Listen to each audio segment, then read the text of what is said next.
மூட்டு வலியை சரி செய்வதற்கு உடற்பயிற்சி அவசியமா? கூறுகிறார் doctor குணால்தீப்.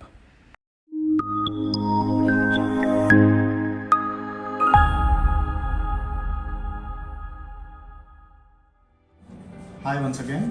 So now we are with the topic which is more important in osteoarthritis, the role of exercise in osteoarthritis. So exercise ஆஸ்டியோஆர்த்ரைட்டிஸில் எவ்வளோ வந்து அது ஒரு ரோல் ப்ளே பண்ணுது அப்படிங்கிறது இந்த வீடியோ மூலம் சொல்லுவோம். ஆஸ்டியோஆர்த்ரைட்டிஸை பொறுத்த வரைக்கும் முழங்காலில் இருக்கக்கூடிய தேய்மானம், இடுப்பில் இருக்கக்கூடிய தேய்மானம், ஷோல்டரில் இருக்கக்கூடிய தேய்மானம், எல்போவில் இருக்கக்கூடிய தேய்மானம், இது எல்லாமே ஜாயிண்டில் இருக்கக்கூடிய தேய்மானம். ஸோ ஒவ்வொரு ஜாயிண்ட்டை க்ராஸ் பண்ணுறதும் மசில்ஸ் தான். ஸோ இந்த ஜாயிண்ட்டில் உங்களோட வெயிட் வந்து விழுகக்கூடாது அப்படின்னா உங்களுக்கு வந்து உங்கள் மசில்ஸ் வந்து ஸ்ட்ராங்காக இருந்ததுன்னா அந்த ஜாயிண்ட்டோட வேலையை பாதி நேரம் அந்த மசில்ஸ் எடுத்துக்கும். ஸோ வெயிட் பேரிங் மசில்ஸ்ன்னு சொல்லுவோம். முக்கியமான மசில்ஸ், சில மசில்ஸ் இருக்குது.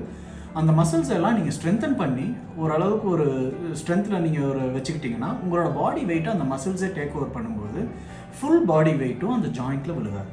Especially in weight bearing joints, hip joint and knee joint, ankle joint அதெல்லாம் இருக்குது. ஸோ இந்த ஜாயிண்ட்ஸில் வந்து அந்த மசில்ஸில் இந்த வெயிட் விழுகாத போது உங்களுக்கு வந்து அந்த பெயின் வந்து குறைஞ்சிரும். ஜாயிண்ட்னால வரக்கூடிய பெயின், ஜாயிண்ட்டுக்குள்ளே சில பெயின் ஜென்ரேட்டர்ஸ் அப்படின்னு சொல்லக்கூடிய ஒரு சில ஸ்ட்ரக்சர்ஸ் இருக்குது. அந்த ஸ்ட்ரக்சர்ஸை அமுக்கும்போது தான் உங்களுக்கு வந்து இந்த பெயின் ஜென்ரேட் ஆகுது. ஸோ இப்போ அந்த ஸ்ட்ரக்சர்ஸ் அமுக்காமல் உங்களோட பாடி வெயிட் அந்த மசில்ஸ் எடுத்துக்கிச்சுன்னா அந்த பெயின் ஜென்ரேஷன் இல்லாமல் இருக்கும் அண்ட் உங்களுக்கு அந்த பெயின் சிக்னிஃபிகண்ட்டாக குறையும். இதில் ஒரு முக்கியமான ஒரு சைடு எஃபெக்ட்னு சொல்லலாம், எஃபெக்ட்னு சொல்லலாம். இந்த எக்ஸசைசஸ் பண்ணும்போது உங்களோட பாடி வெயிட்டும் குறையும். ஸோ பாடி வெயிட் குறையும் போது உங்களுக்கு ஆட்டோமேட்டிக்காக உங்களுக்கு ஜாயிண்டில் இருக்கக்கூடிய ஸ்ட்ரெஸ் அண்ட் ஸ்ட்ரெயின் குறையும். அகெயின் இதே பெயின் ஜென்ரேட்டர்ஸில் இருக்கக்கூடிய ஸ்ட்ரெஸ் அண்ட் ஸ்ட்ரெயின் குறையிறதுனால பெயின் வந்து உங்களுக்கு ஆட்டோமேட்டிக்காக குறையும்.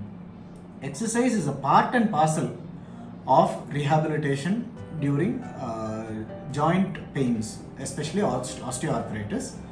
And rehabilitation using exercise therapy is very very important during osteoarthritis management. நாங்கள் ரொட்டீனாக பண்ணுவோம். இது வந்து ஆப்ரேஷனுக்கு முன்னாடி சர்ஜரி ஏதாவது பண்ணுறோம், knee replacement, hip replacement, shoulder replacement, elbow replacement, இதெல்லாம் பண்ணுறதுக்கு அப்புறமும் கூட இந்த எக்ஸசைஸ் ரொம்ப ரொம்ப முக்கியம்னு நாங்கள் சொல்லுவோம். யூஸ்வலி நான் என்னோட பேஷண்ட்ஸ்கிட்ட ஜோவியெலாம் சொல்கிறது இது ஒன்று தான். ஆப்ரேஷன் பண்ணுற வரைக்கும், ஆப்ரேஷன் முடிகிற வரைக்கும் தான் என் வேலை, ஆப்ரேஷனுக்கு அப்புறம் அவங்க வேலை ஆரம்பிச்சிருச்சுன்னு சொல்லுவேன். ஸோ அது வந்து இந்த எக்ஸசைஸ் பார்ட்டு தான் நாங்கள் சொல்கிறது. Very very important. Thank you so much.